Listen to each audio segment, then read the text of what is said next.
오늘은 완전함을 향하여 라는 제목으로 마태복음 12장과 21장에 기초해서 말씀을 드리겠습니다.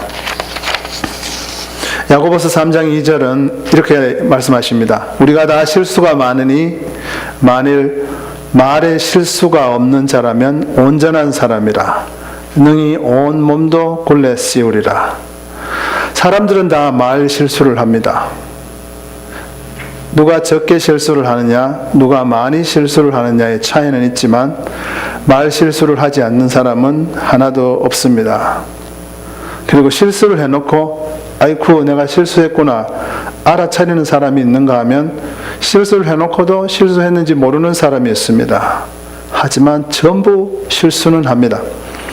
대통령도 말실수를 해서 국민의 지탄을 받을 때가 있고 사회의 리더들이나 군대 리더들도 말실수를 해서 사회에 해를 끼치고 한 부대를 공경에 빠뜨리기도 합니다. 목사들도 실수를 합니다. 말실수를 합니다.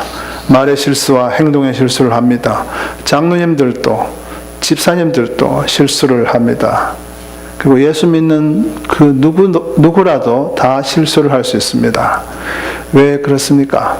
그것은 우리가 비록 예수님의 보혈의 피로 십자가의 보혈의 공로로 우리가 의롭다 함을 얻었지만 그것이 우리의 신분의 의로움을 가져왔지만 우리가 아직 육신을 입고 있기 때문에 과거의 습관들이 자꾸 나오는 것입니다. 마음은 온전하게 살고 싶지만 육이 약해서 자꾸 실수를 하는 것입니다. 예수님도 기도하지 않고 졸고 있는 제자들에게 이렇게 말씀하십니다. 마음에는 원이로되 육신이 약하도다. 즉 육신의 약함을 언급하셨습니다. 저는 옛날에는 말실수를 아주 많이 하였습니다. 그 실수가 점점 줄어들어 가고 있기는 합니다만 아직도 말실수를 하고 있습니다. 어떨 때는 하지 말아야 되는 말을 해버립니다. 어떨 때는 같은 말이라도 너무 심하게 혹은 너무 직선적으로 때로는 너무 돌려서 비겁하게 말을 해버립니다. 어떨 때는 너무 빨리 말해버립니다. 어떨 때는 나도 모르게 다른 사람에게 상처가 되는 말을 뱉어버립니다. 그리고 어떨 때는 같은 말을 불필요하게 자주 반복하게 됩니다. 그런데 옛날에는 이런 실수를 해놓고 그것이 실수인 줄을 몰랐었는데 신앙생활을 계속하면서 또 제 믿음이 성장하면서 제가 정말 실수를 많이 하는 사람이구나 하는 것을 깨닫게 되었습니다. 그래서 부끄러움을 느끼게 되었습니다. 그리고 전도사가 되고 목사가 되면서는 그때까지 아직도 말실수를 하는 저를 자주 보면서 아이고 너 같은 것이 어떻게 목사가 되었니? 라는 질문을 저 자신한테 던지지 않을 수 없었습니다. 그리고 어떨 때는 그 실수한 것이 느껴지면 얼굴이 화끈거리고 지구방에라도 숨고 싶은 그런 마음이 들곤 합니다. 사실 성도들이 너그러워서 그렇지 만약 제가 한 말실수를 다 붙들고 늘어진다면 어떻게 보면 목회를 포기해야 될 수도 있을지 모릅니다. 하지만 저는 성숙을 꿈꿉니다. 말에 실수가 없는 자가 완전한 자라고 야고보서에서 말했는데 정말로 완전한 데까지 나아가기를 꿈을 꿉니다. 그래서 주님과 더 깊은 교제를 하고 싶습니다. 그리고 그 완전함을 가지고 주님처럼 더 많은 사람에게 주님의 사랑과 능력을 전하고 싶습니다. 그리고 주님이 하셨던 것처럼 많은 사람을 위로해 주고 싶고 치료해 주고 싶습니다. 제가 완전한 신앙인이 되는 것이 제가 죽을 때나 될지 모르지만 그렇게라도 된다면 저는 더할 나위 없이 기쁠 것입니다. 그런데 제가 성경을 읽다가 이 완전함으로 나아가는 데는 몇 가지 원리가 있음을 발견하였습니다. 첫 번째로 우리가 완전함에 이르려면 우리의 속을 고쳐야 한다는 것입니다. 마태복음 12장 34절에 독사의 자식들아 너희는 악하니 어떻게 선한 말을 할 수 있느냐 이는 마음에 가득한 것을 입으로 말함이라. 선한 사람은 그 쌓은 선에서 선한 것을 내고 악한 사람은 그 쌓은 악에서 악한 것을 내느니라.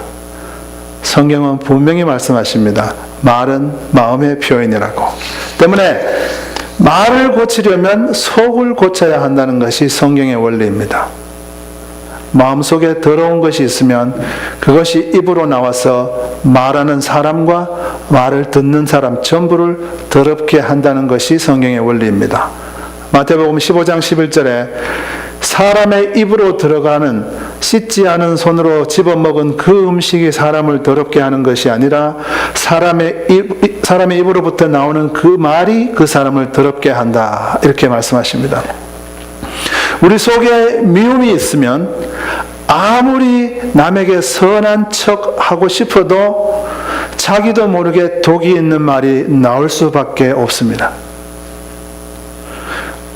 우리 속에 열등감이 있으면 아무리 아름다운 말을 하고 싶어도 잠시 긴장을 늦추는 순간 남을 공격하는 말이 나올 수밖에 없는 것입니다.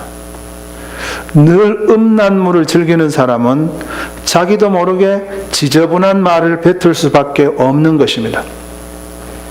말의 실수를 줄이려면 우리가 예수님의 사랑으로 충만해야 됩니다. 성령 충만해야 됩니다. 하나님의 생각과 하나님의 마음으로 충만해야 합니다. 성경을 많이 읽고 하나님의 뜻으로 나를 채워야 합니다. 그러면 사랑의 말, 진리의 말, 참말, 신령한 말이 저절로 나오게 되는 것입니다. 여러분, 집에서의 여러분을 한번 생각해 봅시다. 요사이 여러분의 입에서 어떤 것이 자주 나옵니까? 독한 말이 나옵니까? 상처 주는 말이 나옵니까? 더러운 말이 혹시 나옵니까? 한숨과 불평이 자주 나옵니까? 그러면 여러분 속에 그것이 꽉 차 있다고 생각하시면 됩니다. 반대로 여러분 요즘은 따뜻한 말을 많이 하십니까? 영감 있는 말을 많이 하십니까? 남에게 위로와 기운을 주는 말을 하십니까? 감사가 자주 나옵니까? 그런 사람은 속에 성령께서 많이 역사하고 계시는 것입니다. 이 간단한 진단이 되지 않을 사람은 거의 없습니다.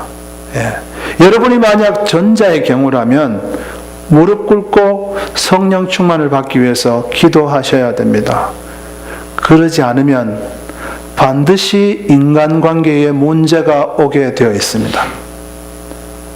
예수님은 우리가 시험에 들지 않도록 깨어서 기도하라고 하셨습니다. 그리고 여러분이 후자라면 더욱더 주님과 깊은 교제를 하십시오. 그러면 여러분 때문에 힘을 얻고 살아날 사람들이 점점 더 많아질 것입니다. 그리고 여러분 때문에 우리 교회는 부흥하게 될 것입니다. 두 번째로, 완전함에 이르려면 나의 말실수로 남에게 상처를 줄 때 그것 때문에 심판받는다는 사실을 명심해야 합니다. 36절에 내가 너희에게 이르노니 사람이 무슨 무익한 말을 하든지 심판날에 이에 대하여 신문을 받으리니 내 말로 의롭다함을 받고 내 말로 정죄함을 받으리라. 말 실수 몇 번 한다고 심판을 받나 하는 생각이 들 수 있습니다. 그런데 오늘 말씀은 이렇게 얘기합니다. 우리가 무슨 무익한 말을 하든지, 이 말은 우리가 아무리 무심코 던진 말이라 할지라도 그 말이 치명적인 결과를 갖고 올 수 있다는 말입니다. 그리고 그 말 때문에 예수를 떠나가는 사람이 생기거나 그 말 때문에 주님의 영광이 땅에 떨어지거나 하는 일이 발생하면 주님께서 반드시 계산하시겠다는 말입니다. 그리고 무심코 던진 말 때문에 가슴에 큰 상처가 생겨서 오랫동안 괴로워하는 형제 자매가 있다면 그 죄가 결코 작지 않다는 말입니다. 때문에 나는 아무 뜻 없이 그런 말 했는데 라는 식으로 자기를 변명하는 습관을 갖고 계신 분이 있다면 그 습관을 버리셔야 합니다. 아무 의도 없이 한 말이라 할지라도 그것이 남에게 좋은 것만 베푸는 말이 되도록 늘 우리는 조심스럽게 말해야 되고 성령 충만해야 하는 것입니다. 이 세상에는 대략적으로 말해서 두 가지의 종류의 사람이 있다고 합니다. 하나는 상처를 잘 받는 사람과 상처를 잘 주는 사람입니다. 상처를 잘 받는 사람은 그 받은 상처 때문에 너무나 괴로워합니다. 대충 옆에 분들도 구별이 어느 정도 가실 겁니다. 상처를 준 사람은 기억도 못하는 그 일 때문에 며칠, 몇 달, 몇 년을 속상해합니다. 그리고 대개는 그 상처를 차곡차곡 모아놓았다가 10배로 더 큰 상처를 나중에 돌려주곤 합니다. 그리고 반대로 상처를 잘 주는 사람은 자기가 세상에서 가장 화통한 사람이라고 늘 얘기하고 그렇게 생각합니다. 뭘 그런 걸 가지고 속상해 하냐고 하면서 이미 상한 사람의 속을 더 긁어 놓습니다. 네. 그리고 툭툭 조심성 없이 던지는 말로 여러 사람을 병들게 합니다. 여러분, 오늘 말씀 꼭 기억하십시오. 남에게 상처를 주는 사람은 심판받습니다. 말 조심해야 합니다. 배려해야 합니다. 어떤 시어머니들은 며느리의 가슴에 못을 박습니다. 어떤 자식들은 부모님의 가슴에 못을 박습니다. 남의 약점을 들추어 말하기를 좋아하는 사람도 있습니다. 요즘 코미디도 남의 약점 갖고 많이 얘기하더라고요. 어떤 사람들은 주변 사람들에게 아주 쌍스러운 욕을 밥 먹듯이 하는 사람들이 있습니다. 그리고 어떤 사람들은 욕을 섞어서 얘기하면 좀 멋있는 사람이라고 착각하는 사람도 있습니다. 여러분, 우리의 입은 축복의 단어, 위로의 단어, 사랑의 단어만 말할 줄 알아야 합니다. 왜냐하면 우리가 남을 저주하면 그 말 때문에 남에게 평생의 상처를 주기 때문입니다. 그리고 그 때문에 우리는 심판을 받을 것이기 때문입니다. 우리가 저주해도 되는 대상은 딱 하나밖에 없습니다. 사단과 귀신들입니다. 골로새서 4장 6절에 너희 말을 항상 은혜 가운데서 소금으로 맛을 냄과 같이 하라. 소금은 너무 집어넣으면 짜고 너무 덜 집어넣으면 싱겁고 소금으로 골고루 맛을 내듯이 조심스럽게 던지세요. 국에다가 소금을 확 집어넣지 않잖아요. 조심스럽게 던지세요. 그리고 세 번째로 우리가 완전함에 이르려면 실수를 했을 때 바로 돌이킬 줄 알아야 한다는 것입니다. 저도 아내랑 대화를 하다가 아내가 저의 실수를 지적하면 알겠습니다. 미안합니다. 당장 고칠게요. 라고 말하기보다는 그냥 알면서도 내 것이 옳다고 끝까지 주장할 때가 많습니다. 속으로는 고치는 것이 옳은 줄 알면서도 지적받았다는 것이 왜인지 기분이 나빠서 끝까지 고집을 부릴 때가 있습니다. 물론 나중에 고치기는 고칩니다만 일단 아내 앞에서는 고치기 싫다고 소리칠 때가 많습니다. 그리고 일반 사람들은 뭔가를 하겠다고 선언을 했거나 하지 않겠다고 사람들 앞에서 선언을 하면 나중에 자신의 선택이 틀렸다는 것을 깨달아도 잘 고치려고 하지 않습니다. 네, 그놈 혼내줄 거야 라고 이렇게 말을 하고 나서 그것이 나중에 너무 폭력적이고 하나님이 기뻐하지 않는 것이라는 그 사실을 깨달으면 바로 돌아서서 하나님 잘못했습니다. 혹은 사람들한테도 내 생각이 짧았습니다. 라고 해야 되는 줄 알면서도 잘 못합니다. 당장 집어치울 거야 라고 얘기했다고 칩시다. 그리고 하나님 앞에서 하나님께서 양심의 가책을 주면 아이고 하나님 죄송합니다. 사람들 앞엔 제 생각이 짧았습니다. 라고 말하고 돌이켜야 하는데 사람들은 잘 그렇게 하지 못합니다. 그래서 돌이키는 사람을 보면 저는 너무 기쁜 거예요. 너무 감사합니다. 예. 돌이키는 것을 운전에서는 유턴이라고 합니다. 그리고 성경에서는 회개라고 합니다. 믿는 사람들은 회개를 신속하게 잘해야 빨리 성숙해져 간다는 겁니다. 물론 여기서의 회개는 예수를 믿지 않는 사람이 예수를 믿는 과정에서 일어나는 그런 근본적인 회개를 말하는 것은 아닙니다. 작은 실수에서부터 큰 죄까지 기독교인들이 저지를 수 있는 모든 실수와 죄에서 용감하게 돌아서는 것을 말합니다. 여러분, 유턴을 잘해야 성숙이 빨리 옵니다. 운전하면서도 마찬가지죠.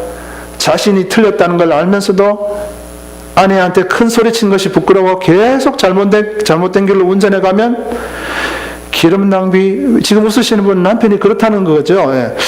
시간 낭비, 기름 낭비, 체력 낭비 얼마나 많이 합니까? 그리고 목적지에 늦게 도착할 수도 있고 전혀 도착하지 못할 수도 있습니다. 유턴을 잘 하는 만큼 성숙이 빨리 오고 유턴을 잘 하지 않으면 성숙이 그만큼 늦어집니다. 실수를 깨닫고도 계속 그 길로 밀어붙이는 사람은 나는 어린아이 같은 유치함에 머물러 있겠다는 것밖에는 아닙니다. 아무것도 아닙니다. 많은 사람들이 실수를 한 뒤에 어느 정도 시간이 흐르면 내가 실수를 했구나 이렇게 깨닫습니다. 그리고 옆에 조언자가 있으면 더 빨리 깨닫습니다. 하지만 잘못을 인정하고 돌아가는 것은 어렵습니다. 쉽지 않습니다. 사람마다 개인차는 있습니다만 특별히 자존심이 센 사람들은 잘 돌아가기 힘듭니다. 정말 어렵습니다.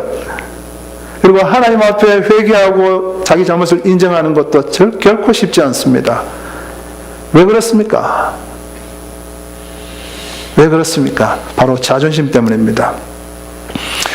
사단이 우리의 자존심을 가지고 이렇게 가지고 놉니다. 너 기분 나쁘잖아. 너 기분 많이 나쁘지? 끝까지 밀어붙여. 네, 자신의 체면과 위신 때문입니다. 실수를 인정하는 것은 그리고 그 후에 자기가 말했던 거 행동했던 거 돌이키는 것은 내가 남보다 못한다는 것을 인정하는 것하고 똑같다고 그렇게 생각합니다. 내가 남보다 못하다고 인정하면 안 되지 이렇게. 그리고 그것은 돌아서는 것은 수치스러운 일이라고 생각합니다. 그리고 남 앞에서 후회하는 모습이나 잘못을 인정하는 모습이나 가끔씩 눈물 흘리는 모습은 약자나 하는 일이다 이렇게 생각하는 그런 잘못된 생각들이 많이 있습니다. 그런데 실수는 누구나 하는 일이지만 실수 후에 그 실수를 돌이키는 것은 아주 특별한 사람들만이 하는 것 같습니다. 이 특별한 사람들을 하나님은 특별한 축복으로 함께 해주십니다. 시편 34편 18절에 보면 하나님은 통회하는 자를 구원해 주신다 이렇게 말씀합니다. 여러분 어떤 어려움이 있습니까? 잘못을 하나님 앞에 통회하시면 그 어려움에서 구해 주실 겁니다. 얽혀진 인간 관계에 지금 문제에 봉착해 있습니까? 자신의 잘못을 통회하십시오. 하나님께서 건져 주실 것입니다. 시편 51편 17절에 보면 통회하는 자는 하나님이 결코 멸시하지 않는다. 사람은 아이고 남자가 눈물 흘리네 라고 멸시할 수 있습니다.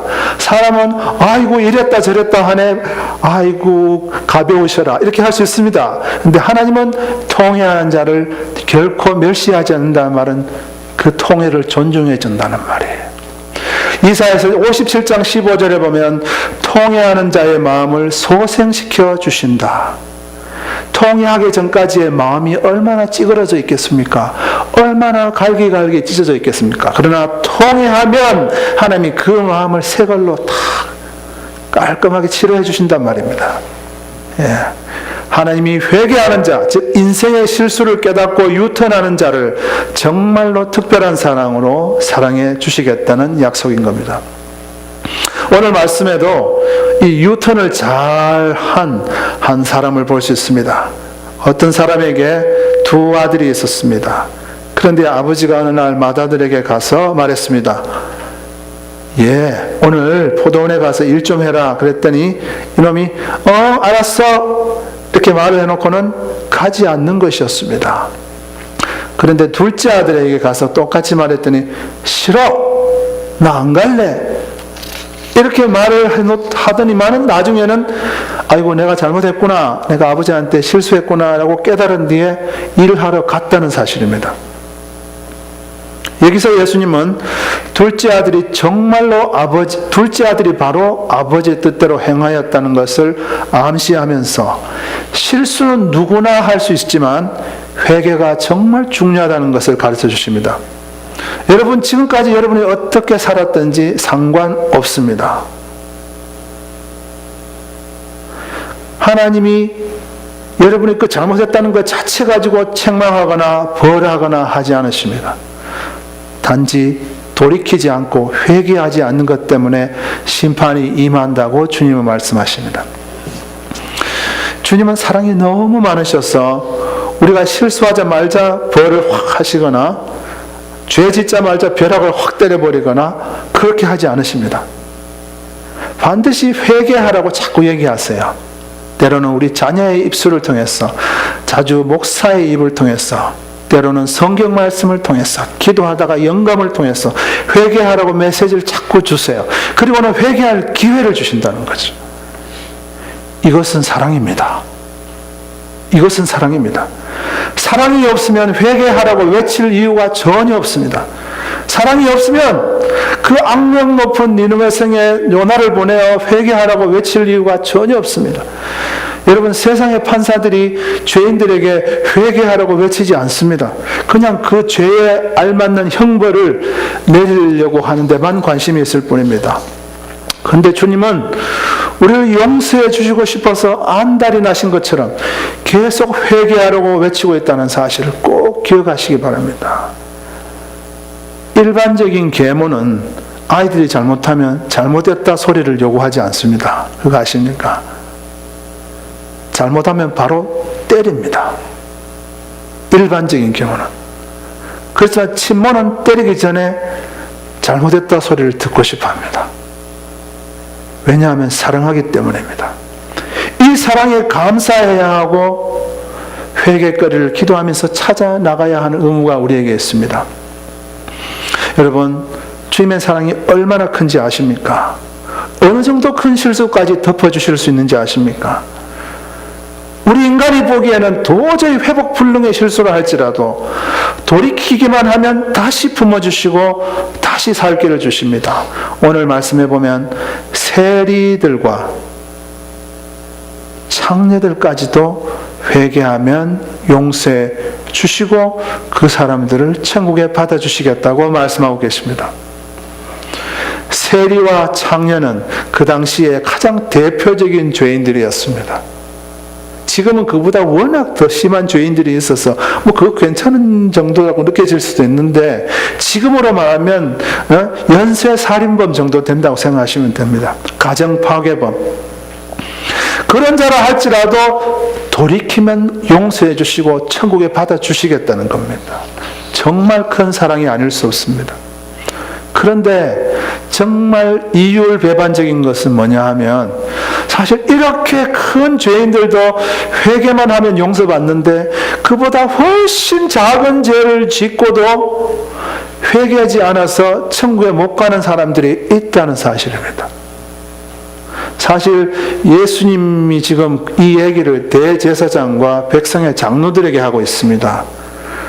그 사람들은 예수님이 꾸지람하는 사람들이거든요. 근데 이 대제사장들과 백성의 장로들이 죄를 지었으면 뭘 얼마나 지었겠습니까? 제 말은 이들의 죄가 세리나 창녀의 죄보다는 훨씬 가벼웠을 거라는 말입니다. 그런데 이들은 예수님이 너희들보다 세리와 창녀가 먼저 천국에 들어간다고 그렇게 말씀하십니다. 그 말은 너희들은 들어가지 못한다는 말입니다. 왜 그렇습니까? 바로 회개하지 않았기 때문입니다. 이유는 간단합니다. 회개하지 않았기 때문에. 세례요한이 회개하라고 천국에 가까웠다고 소리칠 때 그들은 다 그 소리를 무시했습니다. 내가 무슨 죄가 있어? 나는 11조도 꼬박꼬박하고 일주일에 2번씩 금식도 하고 나 괜찮은 사람인데 죄까짓 게 뭐라고 나한테 회개하라고 하는 거야. 무시해버렸습니다. 그리고 세례요한이 화려한 설교자가 아니었습니다. 그러니까 더 무시했습니다. 광야에서 거지처럼 노숙자처럼 사는 주제에 감히 나보고 회개하라고 무시했습니다. 저는 여러분이 개인적으로 무슨 죄를 지었는지, 그리고 무슨 죄를 현재 짓고 있는지 모릅니다. 그리고 여러분이 혹시 교회 안에서 혹은 교회를 대적하여 혹은 교회와 관련해서 어떤 실수를 하셨는지 하고 계신지 잘 모릅니다. 그런데 왠지 저는 우리 교회가 이제는 회개에 좀 집중해야 할 때가 아닌가, 그리고 주님 앞에 엎드려 나아가야 할 시간이 아닌가 싶습니다. 우리 회개합시다. 회개합시다. 시시한 목사가 말한다고 무시하지 마시고 다른 사람의 죄를 나의 죄로 끌어안고 용서해달라고 기도합시다. 사무엘처럼 기도를 쉬었던 죄를 회개합시다. 때를 얻든지 못 얻든지 복음 전하라고 했는데 복음 전파에 무관심했던 그 죄를 회개합시다. 내 말 때문에 상처 입은 사람이 있다면 회개합시다. 사랑 없이 말했던 거 회개합시다. 마음을 다하고 목숨을 다하고 뜻을 다하고 힘을 다해서 아버지 하나님을 사랑하라고 했는데 하나님보다 다른 것들을 더 중요시하고 더 사랑했던 거 우리 회개합시다. 내 이웃을 내 몸과 같이 사랑하라고 했는데 그렇지 못했던 거 회개합시다. 모이기를 힘쓰라고 하셨는데 그렇게 하지 못했던 거 회개합시다. 온전한 11조를 드리라고 했는데 온전한 11조를 드리지 못했던 거 회개합시다. 거룩하게 살라고 했는데 세상 사람들과 구별되지 않게 산 거 있다면 회개합시다. 그의 나라와 그의 의를 먼저 구하라고 했는데 이 세상의 것들을 위하여 먼저 기도했다면 회개합시다. 남의 죄를 나의 죄처럼 끌어안고 기도하지 못했던 거 회개합시다. 그리고 첫사랑을 잃어버렸다면 회개합시다. 시편 7편 12절에 사람이 회개하지 않으면 하나님이 칼을 가시고 활을 당겨서 예비하신다고 말씀하십니다. 마태복음 11장 20절에는 회개하지 않으면 책망하실 거라고 말씀하십니다. 계시록 2장 5절에는 첫사랑을 회복하고 처음 행위를 회복하지 않으면 촛대를 옮겨버리겠다고 말씀하십니다. 그리고 더 무서운 말씀은 누가복음 13장에 보면 회개하지 않으면 망한다 이렇게 표현하고 있습니다. 저는 어릴 때 철사줄로 올가미를 만들어서 산토끼를 잡곤 했습니다. 그땐 그것이 불법이 아니었습니다. 토끼가 다니는 길에 이것을 매달아 놓으면 토끼가 지나가다가 머리가 그리로 들어가게 됩니다. 그런데 이 토끼가 미련해서 후진을 할 줄 모릅니다. 자기 목에 뭔가 조여들면 그냥 앞으로 계속해서 달려갑니다. 결국 목이 졸려서 숨이 끊어지고 맙니다. 누가복음 13장에 유턴하지 않으면 망한다고 경고하고 있습니다. 지금 혹시 여러분 망하는 길로 가고 계신 분이 있다면 꼭 돌아서시기 바랍니다. 여러분, 죄를 짓는 것은 악한 것입니다. 실수도 좋은 것은 아닙니다. 하지만 성경 말씀은 그보다 더 악한 것, 그보다 더 용서받지 못할 일은 유턴을 하지 않는 것이라고 합니다. 회개해야 우리에게 희망이 있습니다. 회개가 바로 진정한 의미에서 부흥입니다. 조금이라도 주님의 길에서 굽은 것이 있다면 돌아서야 합니다. 조금이라도 우리 속에 깨끗하지 않은 것, 때 묻은 것이 있다면 주님 앞에 날마다 회개하면서 나아가야 됩니다. 실수는 누구나 합니다. 하지만 그 실수를 깨닫고 유턴을 하는 사람만 용서받고 그런 사람만 진정한 축복, 하나님의 임재를 체험할 것입니다. 그리고 그런 사람만 오늘 야고보 선지자가 얘기했던 그 완전함에 이를 것이고 하나님의 사랑과 능력과 임재를 다른 사람에게 잘 나타내는 그런 신자가 될 것입니다. 우리 모두 회개에 신속한, 그래서 완전함에 이르기를 예수님의 이름으로 축원합니다. 아멘. 기도하겠습니다.